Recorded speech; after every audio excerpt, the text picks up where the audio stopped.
제가 한 책을 좀 본 적이 있는데요. 그 책이 조금은 좀 어렵고 슬픈, 주일 아침에 나누기에는 좀 무거운 그런 주제의 책이었습니다.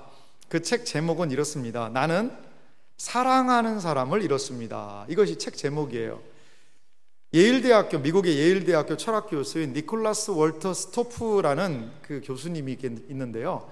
이분이 참 진실한 그리스도인입니다. 근데요, 이분이 불과 25살밖에 되지 않은 그 아들 에릭이라는 아들이 있었는데, 이 아들을 잃었습니다. 이 에릭이라는 25세의 청년은요, 독일에서 현대 건축의 기원에 대한 박사 과정을 독일에서 공부하고 있는 중이었다고 그래요. 근데 오스트리아에서 산행을 하다가 실족해가지고 이렇게 목숨을 잃었습니다. 월터 스토프는요, 하나님의 사람이었습니다. 그런데 그 아들을 잃은 자신의 슬픔을 이 책을 통하여서 기록을 했습니다.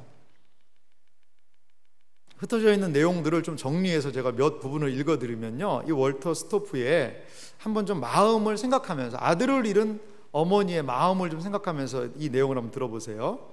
나는 복음의 내용이 언제나 내게 위로를 줄 것이라고 생각해 왔었다. 복음은 중요한 역할을 해 주었지만 에릭을 잃은 내 위로를 주지는 못했다. 부활의 소망을 떠올리는 것도 위로가 되지 못했다. 나는 소망 없는 자들처럼 상심하는 사람은 결코 아니다. 그럼에도 에릭은 지금 가고 없다. 지금 여기에 그는 없다. 이것이 바로 나의 슬픔이다. 한 친구가 내게 말했다. 잊지 말게나 에릭은 지금 하나님의 품 안에 있다네. 나는 그의 말에 깊은 감동을 받았다. 그러나 현실은 에릭을 내 품으로 되돌려 놓지 않는다. 그것이 나의 애통함이다. 그런 나에게 에릭을 돌려받는 일 외에 그 어떤 것도 위로가 되지 않는다. 그는 이렇게 아들을 잃은 그 슬픈, 아들을 잃은 그 자신의 마음을 이렇게 정직하게 글에 기록을 하고 있습니다. 그러면서 그는 슬픔을 당한 자신에게, 사람들에게 이렇게 부탁을 하는 거예요. 그는 말합니다. 이리로 와서 내 통곡의 벤치에 나와 함께 앉아 주세요. 지금 이 사람 월터 스토프는 통곡의 벤치 안에 앉아 있다는 거죠. 그리고 요청합니다. 나와 함께 이 애통함의 자리, 이 통곡의 벤치에 함께 앉아 주세요. 우리에게 찾아온 고통의 크기는요, 우리가 생각하는 것보다 더 클 수 있어요. 여러분, 이 월터 스토프라는 이 믿음의 사람, 이 신앙의 이 사람에 대해서 누가 당신은 왜 이렇게 불신앙적으로 행동합니까? 왜 이렇게 믿음이 없습니까? 라고 손가락질할 사람이 누가 있을까요? 누가 그의 깊은 탄식과 애통함을 믿음 없는 행동이라고 비난할 수 있을까요? 이 땅을 살아가는 우리에게는 기쁨, 슬픔, 여러 가지 많은 것들이 있어요. 하지만요, 고통과 절망이 우리에게는 더 많지 않나, 이러한 생각을 해보게 됩니다. 사람들은 고통과 절망 속에서 회복을 꿈꿉니다. 하지만 고통 속에서 회복을 노래한다는 것이 결코 쉬운 일은 아닌 것 같습니다. 오늘 모압에서 베들레헴으로 돌아오는 나오미는 자신에게 찾아온 고통에 대하여 반응하고 있습니다. 나오미는 과연 자신에게 찾아온 그 깊은 탄식과 애통함, 그것을 어떻게 노래하고 어떻게 그 상황을 반응하고 있는지 오늘 이 주일의 말씀을 통하여 우리 함께 살펴보는 시간이 되기를 원합니다. 나오미는 오늘 성경에서 자신이 마라가 되었다라고 이렇게 이야기를 합니다. 나오미가 마라가 되었다는 거죠. 나오미는 10년 만에 모압에 이민 갔다가 다시 자신의 고향 베들레헴으로 돌아왔습니다. 귀양 다시 고향으로 돌아온 나오미의 이야기는 베들레헴 사람들한테는 큰 이야기거리가 된 것 같아요. 그래서 오늘 룻기 1장 19절은 이렇게 말합니다. 이에 그 두 사람이 베들레헴까지 갔더라. 베들레헴에 이를 때에 온 성읍이 그들로 말미암아 떠들며 이르기를 이가 나오미가 아니냐 하는지라. 베들레헴 사람들은 돌아온 나오미를 향하여서 지금 이가 나오미가 아니냐라고 이야기를 합니다. 이것은 어떤 의미냐면 나오미에 대해서 약간은 깜짝 놀라면서 반가워하는 모습이 거기에 분명히 좀 표현된 것 같아요. 그래서 이게 누구야? 나오미 아니야? 라고 지금 베들레헴 사람들은 말하고 있다는 거죠. 베들레헴 사람들은 오랜만에 고향으로 이제 돌아온 나오미를 어떻게 보면 반겨주었어요. 하지만 사람들의 관심, 환영에 나오미는 자신의 상태를요 여과 없이 말하고 있습니다. 오늘 룻기 1장 20절은 말하는데요, 나오미가 그들에게 이르되 나를 나오미라 부르지 말고 나를 마라라 부르라. 나오미라는 이름과 마라라는 이름의 의미는 상당히 대조적입니다. 나오미는 어떤 의미가 있습니까? 기쁨, 희락 이런 뜻이 있는 즐거운 사람이라는 것이 나오미 이름의 뜻입니다. 하지만 마라라는 것은 어떤 뜻이냐면 쓰다는 뜻이 있어요. 쓰다. 그래서 마라라는 것은 쓴 사람이라는 거죠. 쓰디쓴 인생이라는 의미가 마라 속에 담겨 있다라는 거죠. 이것이요 나오미의 실존이었습니다. 결코 나오미의 삶은 나오미가 아니에요. 기쁨이 아니에요. 즐거움이 아니었어요. 나오미의 삶은 무엇입니까? 마라, 쓰디쓴 인생을 나오미는 경험하고 있다는 거죠. 그렇다면 왜 나오미는 마라가 되었을까요? 왜 나오미는 쓰디쓴 마라와 같은 인생이 된 것일까요? 나오미는 자신의 인생이 쓰게 되는 원인을 어디에서 찾고 있습니까? 우리는 나오미가 말하고 있는 그 말을 들어볼 필요가 있습니다. 마라가 부른 노래, 나오미는 마라가 되었고 그 마라가 지금 무엇인가를 말하고 있다는 거죠. 그것은 다름 아닌 애통의 노래 애가였다는 겁니다.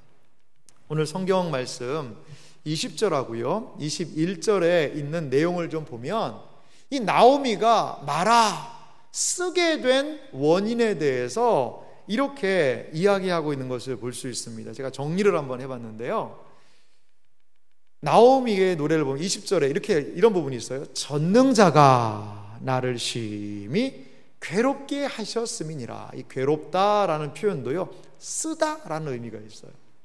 전능자가요 나를 쓰게 하셨다는 거예요. 그래서 내가 마라가 되었다는 겁니다. 그러면서 또 말하죠. 여호와께서 나로 비어 돌아오게 하셨느니라. 하나님이 나를 비어 돌아오게 하셨다. 또 말하죠.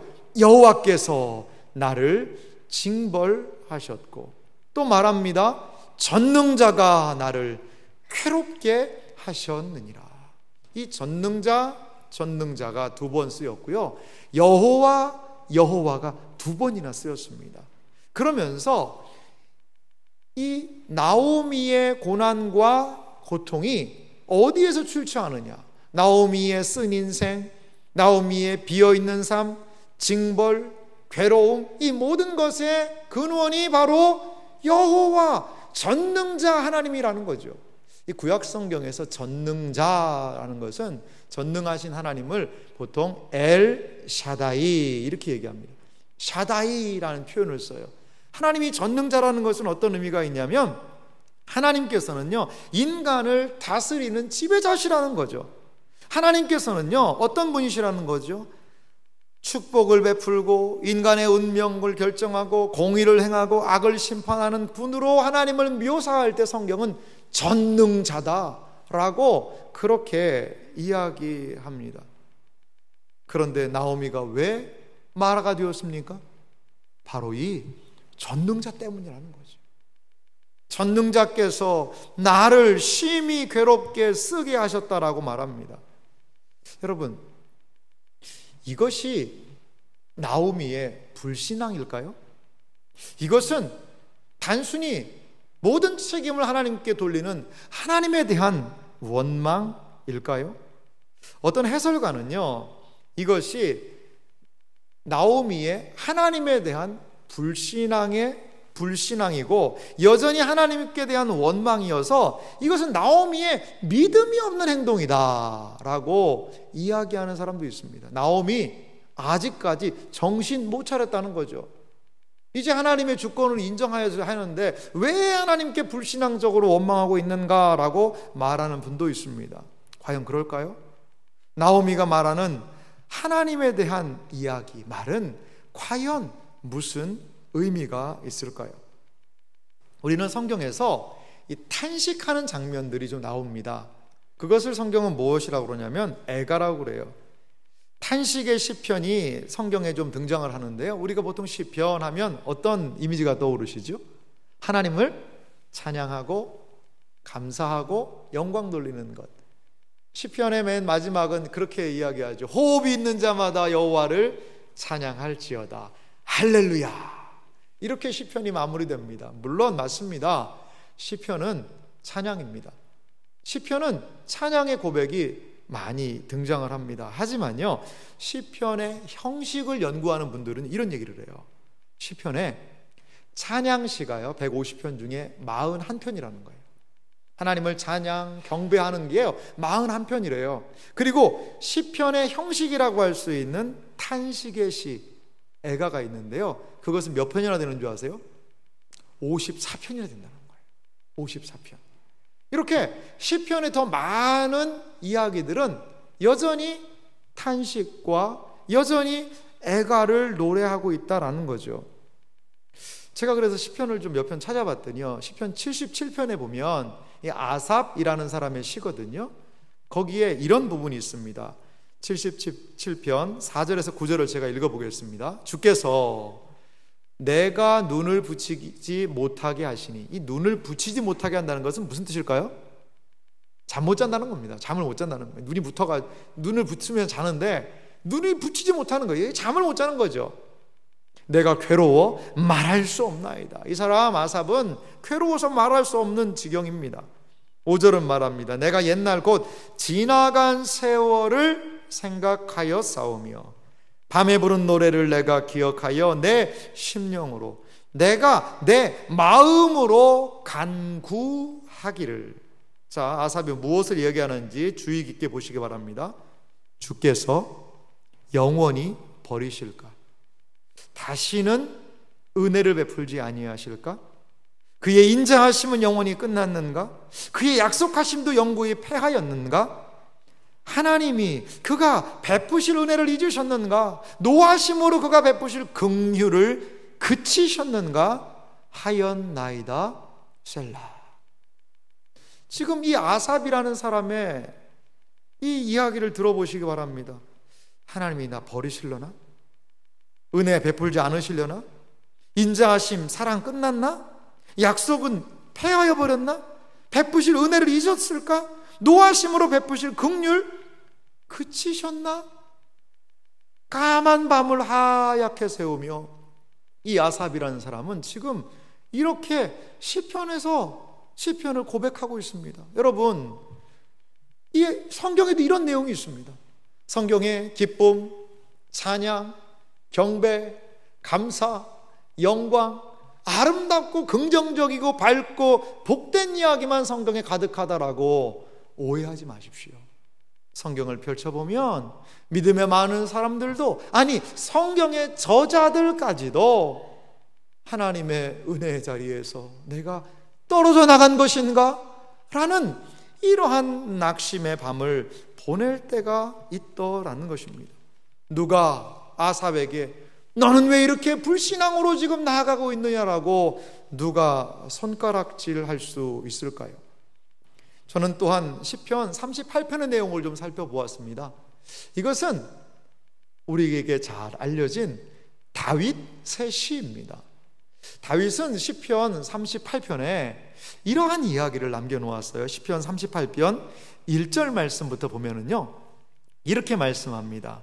여호와여, 주의 노하심으로 나를 책망하지 마시고 주의 분노하심으로 나를 징계하지 마소서. 2절은 이어서 말하는데요, 주의 화살이 나를 찌르고 주의 손이 나를 심히 누르나이다.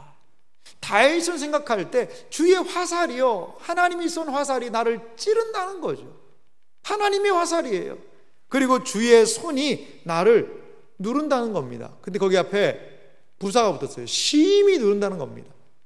살짝 주의 손이 있으면요, 그건 따뜻한 손길이죠. 착하다, 사랑한다. 그런데 이건요, 세게 누르면 어떻게 돼요? 그건 심판입니다. 나한테 왜 그러세요? 이겁니다.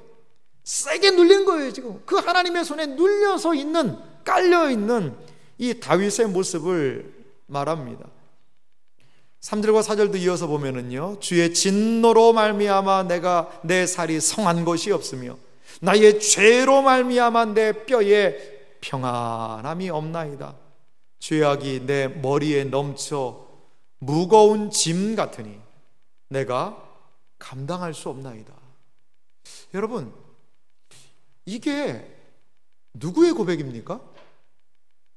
우리가 잘 아는 하나님의 사람 다윗, 승리의 대명사, 하나님을 찬양하고 아름다운 시를 짓고 이스라엘의 왕이요, 다윗의 자손으로 말미암아 그리스도가 탄생한 그 믿음의 삶 다윗의 고백이요, 이런 이야기가 있어요. 죄악이 나의 머리에 넘치고 무거운 짐 같으니 내가 감당할 수 없습니다. 다윗도요, 이러한 때가 있었다는 것이죠.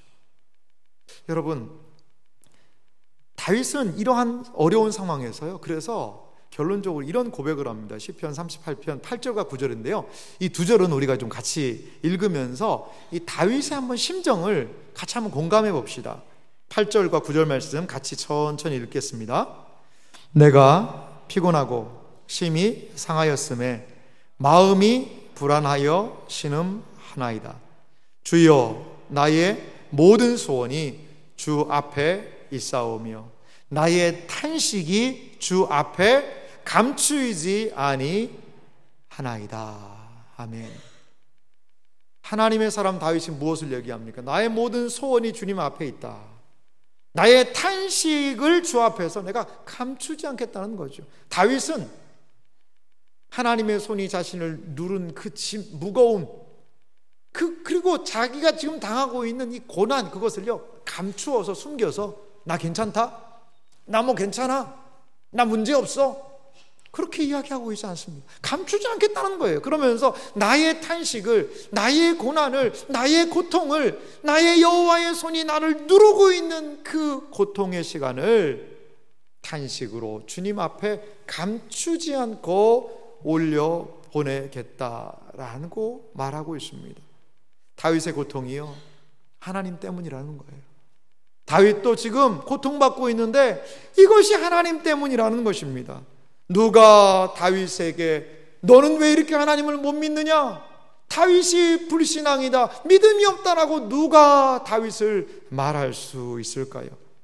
이것은 다윗의 애통하는 노래요, 애가라는 것입니다. 여러분, 애가라는 것이 무엇일까요? 애가라는 말 그대로 애통의 노래입니다. 슬픈 노래지요. 슬픈 노래인데요, 이 성경에 종종 애가가 많이 등장을 해요. 예레미야 애가라는 것도 등장하지 않습니까? 시편에도 애가라는 그것들이 등장을 합니다. 성경에서 애가는 이런 뜻이 있습니다. 애가는요, 고통 속에서 성도가 하나님을 향해 부르짖는 소리가 바로 애가예요. 고통 속에서요, 하나님을 향해서 부르짖는 거예요. 애가의 방향은 어디냐? 하나님입니다. 사람들 앞에 이것을 이야기하면 원망이 되고, 그리고 자신의 신세 한탄이 되고, 푸념이 되고, 넋두리가 될 수 있지만 그 대상을 하나님께로 하면 그것은 하나님을 향한 부르짖는 소리가 된다는 거죠. 그래서 애가는 단순한 고통으로 인한 푸념이 아닙니다. 그래서 애가는 하나님을 향한 믿음의 고백이 될 수 있는 것이라는 거죠. 자신의 삶에 문제가 있음을 탄식으로 하나님께 알리고 있는 겁니다. 하나님께 도움을 청하는 겁니다. 여러분, 아프면요, 아프다고 이야기를 해야 됩니다. 슬프면요, 슬프다라고 이야기를 해야 됩니다. 우리는 안 그런 척, 우리는 나는 괜찮은 척 이야기하지만 하나님 앞에서까지 그렇게 하실 필요는 없어요. 아프면요, 하나님, 저 아파요. 하나님, 저 슬퍼요. 하나님, 저 어떻게 하면 좋습니까? 하나님, 저 믿음도 다 잃어버릴 것 같아요. 하나님, 나 어떻게 하면 좋아요? 라고 우리의 상태를 정직하게 올려드리는 기도, 그것이 바로 애가의 기도일 수 있습니다. 그렇습니다. 나오미는 자신이 찾아온 마라의 삶을 하나님 앞에서 애가로 노래하고 있습니다. 자신이 당하고 있는 모든 고난이 하나님에게서 왔다라는 것이지요. 그래서 자신은 지금 쓰디쓴 삶을 경험한다고 나오미는 말하고 있어요. 나오미는 다윗처럼 고통 가운데 서서, 그리고 하나님 앞에서 자신의 상황을 솔직하게 부르짖고 있는 것입니다. 애가는 하나님 앞에서 우리를 정직하게 합니다. 우리의 연약함을 하나님 앞에 내려놓게 합니다. 그리고 하나님께서 우리의 슬픔에 찾아오시도록 초대하는 것, 이것이 나오미가 지금 보이고 있는 애가의 노래의 의미라는 것입니다. 하나님께서도요, 우리의 삶에서 나오미처럼 마라의 시간을 지나게 하실 때도 분명히 우리에게 있는 것 같아요. 뜻하지 않은 질병, 뜻하지 않은 어려움, 자녀의 어려움, 또한 가까운 분들의 하나님의 부르심, 거기에서 우리는 우리의 인생에 쓰디쓴 것을, 마라를 경험하기도 합니다. 마라의 때에 우리가 보여야 될 태도는 무엇일까요? 하나님 앞에서의 정직함이에요. 하나님 앞에서는 여러분 감추지 마세요. 슬프면 애가의 노래를 부르세요. 우리 하나님은 우리의 그 애가의 노래를 들으시고, 신자의 애가를 통하여 하나님은 그를 기억하시고, 애가를 하나님은 회복으로 바꾸실 수 있는 분이시라는 것을 여러분 믿으시기 바랍니다. 그렇다면 우리의 애가의 이 때, 마라의 때는 어떻게 회복될 수 있을까요? 나오미는 자신의 삶을 이렇게 정리하고 있습니다. 룻기 1장 21절 말씀인데요, 나오미가 자신의 삶을 어떻게 보고 있는지 우리 한 목소리로 같이 읽어보도록 합니다. 같이 읽겠습니다. 내가 풍족하게 나갔더니 여호와께서 내게 비어 돌아오게 하셨느니라. 여호와께서 나를 징벌하셨고 전능자가 나를 괴롭게 하셨거늘 너희가 어찌 나를 나오미라 부르느냐 하니라. 아멘. 나오미는 자신의 삶을 이렇게 정리하고 있어요. 내가 풍족하게 나갔다는 겁니다. 베들레헴 사람들은 나오미의 가정을 잘 알던 사람들 아니었을까요? 분명히 나오미의 가정에는 풍족함이 있었어요. 그런데 이제 그 풍족함으로 모압으로 갔어요. 그런데 거기에서 남편이 죽고 두 아들이 죽고 이제 모압의 그 며느리 룻 한 명 데리고 다시 고향 땅으로 돌아오는 나오미. 그는 이렇게 말합니다. 여호와께서 내게 비어 돌아오게 하셨느니라. 나오미는 자신의 삶을 볼 때 내 삶은 이제 아무것도 없습니다. 텅 빈 인생입니다. 내가 무엇을 할 수 있겠습니까? 라고 나오미는 슬프게 노래하고 있습니다. 여러분, 텅 빈 나오미의 삶은 마라, 쓰디쓴 인생이 되고 말았습니다. 그렇다면 하나님은 마라의 삶, 어떻게 이 나오미의 마라와 같은 쓰디쓴 삶을 회복하실까요? 마라의 삶은 하나님만이 회복하실 수 있음을 여러분 믿으시기 바랍니다. 마라의 시간은 하나님께로 돌아갈 때에 회복할 수 있습니다. 하나님은 마라의 텅 빈 삶을 채우기 위해 마라와 같이 쓰디쓴 인생을 다시 나오미의 삶이 회복하기 위해서 하나님은 일하시는 분이시라는 겁니다. 하나님께서 나오미의 삶을 회복하시기 위해 과연 그러면 무엇을 준비하셨을까요? 룻기 1장 22절은 이렇게 말하고 있습니다. 나오미가 모압 지방에서 그의 며느리 모압 여인 룻과 함께 돌아왔는데 그들이 보리 추수 시작할 때에 베들레헴에 이르렀더라. 나오미의 모습을 성경 기자는 이렇게 열거를 해요. 모압 지방에서 베들레헴으로 왔다. 그의 며느리는 그냥 룻이 아니라 모압 여인이라는 겁니다. 이 모압 여인이라는 것은 이스라엘 사회에는 사실 적합하지 않은 그런 모압 사람은요, 이스라엘 땅에 살기는 적합하지가 않은 모습이 있어요. 그런데 룻과 함께 돌아왔다라고 이야기를 합니다. 그런데 또 하나 주목할 것이 보리 추수 시작할 때에 이 베들레헴에 왔다라는 거죠. 그래서 마라의 회복을 저는 여기에서 한 세 가지가 보이는 것 같아요. 처음에 마라가 어떻게 회복이 되느냐, 그것은 모압 여인 룻을 통하여 회복된다는 겁니다.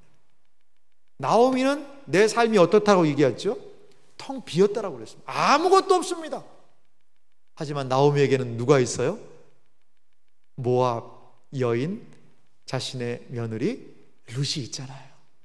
룻이 어떤 여인입니까? 오르바는 자신의 고향으로 갔어요.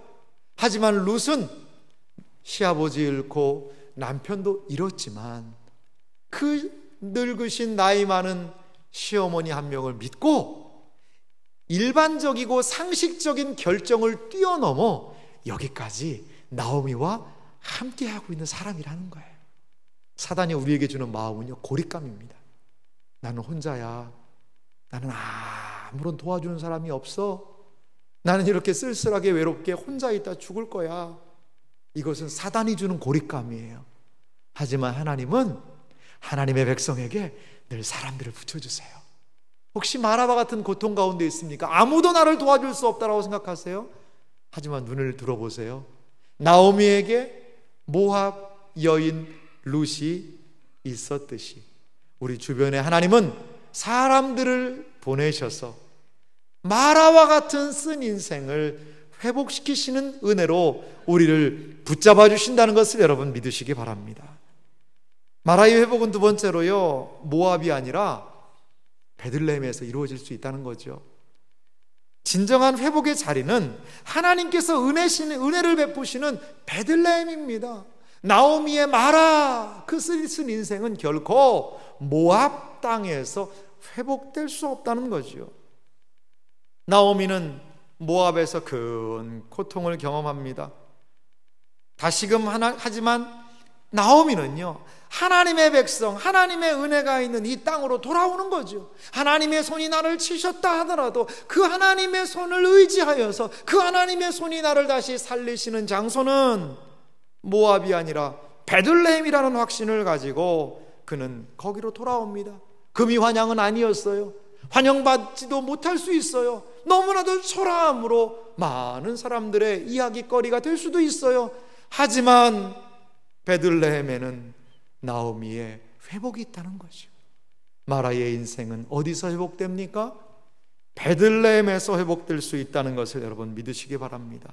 베들레헴은 하나님의 은혜가 있는 땅이요, 하나님께서 나오미를 어루만지시는 그 땅이라는 겁니다. 저는 우리에게 금요 생명 기도회가 있는 것이 너무나도 감사해요. 한 주간에 우리의 피곤하고 고단한 일생을 어디에서 토로하며 기도할 수 있겠어요? 한 주간에 우리는 잘 되고 내 일대로 내 마음대로 일들이 다 풀리면 우쭐해지고 교만하기 쉬워요. 그것을 다시 내 마음을 겸손하게 낮출 수 있는 자리가 어디일까요? 저는 금요일마다 모여서 우리가 하나님의 말씀을 듣고 찬양을 통하여 회복하고 그 말씀 붙들고 기도하는 그 자리, 거기가 우리를 하나님 앞으로 인도하는 자리요, 하나님의 은혜의 자리요, 하나님의 회복이 선언되는 자리인 줄 믿습니다.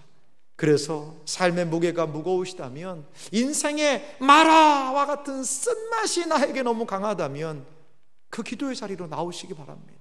그 기도의 자리에 나와서 엎드려야 합니다. 비록 애가의 노래라 하더라도요, 거기에서 하면 기도가 되는 거예요.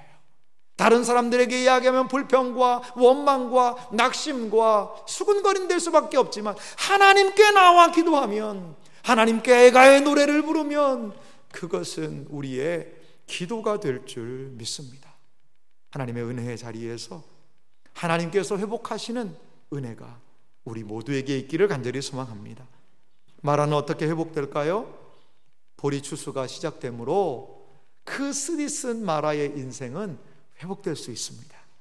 나오미에게는요, 절망만 있는 것은 아닙니다. 오늘 베들레헴에 갔더니요, 마침 그때가 어느 때라는 거죠? 보리 추수가 시작되는 때라는 거예요.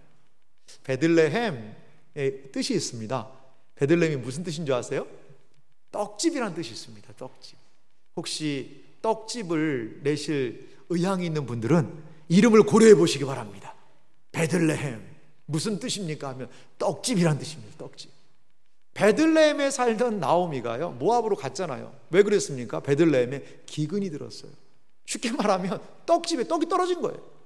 떡집에 떡이 떨어지니까 모압으로 떡 찾아서 갔어요. 그런데 거기에서 더욱 큰 어려움을 당하지 않습니까? 그런데 다시 돌아온 베들레헴, 그 떡집에 무엇이 시작됐어요? 보리 추수가 시작됐다는 거예요. 보리가 추수를 해서 식량이, 떡집이 떡집으로서의 기능을 이제 다시 회복한다는 것이죠. 베들레헴은 비로소 떡집에 걸맞는, 이름에 걸맞는 보리를 추수하는 그러한 자리가 되었다는 거죠. 이것은 무엇을 이야기할까요? 나오미의 텅 빈 인생을 하나님께서 베들레헴 떡집을 통하여 풍성하게 채우실 것을 여기에서 우리는 기대할 수 있다는 겁니다. 사랑하는 성도 여러분, 나오미는 고통스러웠습니다. 너무 힘들었어요. 그래서 그는 애가밖에 할 수 없었어요. 하지만 그는 전능자 여호와, 여호와 전능자, 그러면서 그 시선을 하나님을 향하여 애가의 노래를 불렀습니다. 그리고 하나님께서는 이 나오미의 삶에 베들레헴을 통하여, 룻을 통하여, 그 하나님의 손길을 통하여 그의 텅 빈 삶을 채워 나가셨다라는 겁니다. 고통의 때에 여러분, 아프다라고 이야기해도 됩니다. 우리는 처음에 살펴보았던 그 사람의 이야기처럼 통곡의 벤치에 앉아있는 우리의 형제와 자매를 향하여 나아갈 수 있어야 돼요. 사실은 이 애가는 예수님도 부르신 노래였어요. 예수님이 십자가에서 하신 말씀이 무엇이었습니까? 엘리 엘리 라마 사박다니, 나의 하나님 나의 하나님 어찌하여 나를 버리시나이까. 우리 주님도 애가의 노래를 부르셨습니다. 하지만 주님의 마지막 기도는 무엇이었습니까? 아버지, 아버지, 내 생명을 아버지의 손에 의탁하나이다. 이것이 고통 가운데 있는 우리가 부른 애가요, 애가의 끝에서 우리가 기대하는 하나님의 역사인 줄 믿습니다. 사랑하는 성도 여러분, 쓰디쓴 인생에서 우리는 희망을 보아야 합니다. 아무리 인생이 힘들고 어렵다 하더라도 하나님은 여전히 역사하십니다. 우리는 쓰디쓴 인생, 마라와 같은 삶에서도 오직 하나님을 바라보아야 합니다. 우리의 눈을 들어 주님을 바라보고 주님께 소망을 갖게 되면 거기에서 마라와 같은 인생은 회복을 경험하게 될 줄 믿습니다. 마라의 인생에서 나오미의 삶으로 우리의 삶의 회복이 일어나게 될 줄 믿습니다. 혹시 지금 마라 쓴 삶을 살고 계십니까? 주님이 계신 곳으로, 주님의 사람들 안으로, 주님의 회복의 시간으로 돌아와 하나님의 풍성한 은혜를 경험하는 복된 생애와 삶이 되시기를 주님의 이름으로 축원합니다.